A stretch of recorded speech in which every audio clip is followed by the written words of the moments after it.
ভগবান শ্রীকৃষ্ণ আমার আঁচল পেতে কেঁদে কেঁদে বলছে, রাধে তোমার ওই প্রেম, তুমি আমায় ভিক্ষা দাও, আর কিছু চাই না।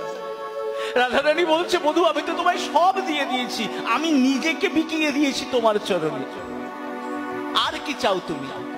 বলে আর কিচ্ছু চাই না, ওই প্রেমটুকু দাও, তুমি সব দিয়েছো, কিন্তু কৃষ্ণ সেবার লালসাটুকু, প্রেমটুকু তুমি দাও নাই, ওইটা দাও।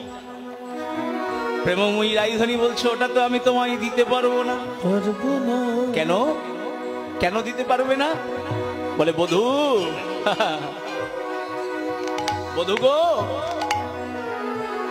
এই যে কৃষ্ণ বিরহের যন্ত্রণা কি তা আমি তোমায় বোঝাতে পারবো না।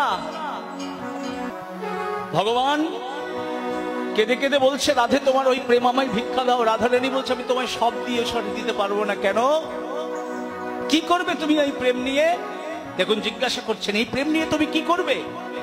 গোবিন্দ বলছে, আমার জন্য এই কৃষ্ণ প্রেম আমি চাইছি না। কেন চাইছি শোনো, মন দিয়ে শুনুন, কেন চাইছেন ভগবান এই প্রেম, রাধা প্রেম কেন চাইছেন?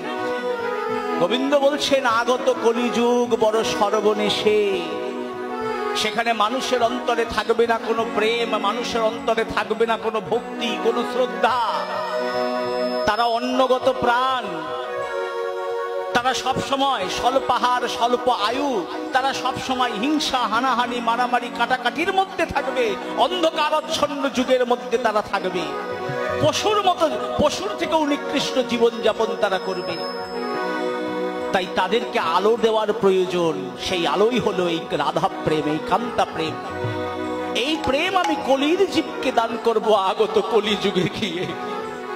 রাধে তুমি আমার জন্য যেমন করে কৃষ্ণ বলে কাঁদো, আগত কলি যুগে গিয়ে আমি এমন করে কৃষ্ণ বলে কেঁদে কলির জীবকে শিখাবো কেমন করে কৃষ্ণ বলে কাঁদতে হয়। নিতাই গৌর হরি হরি।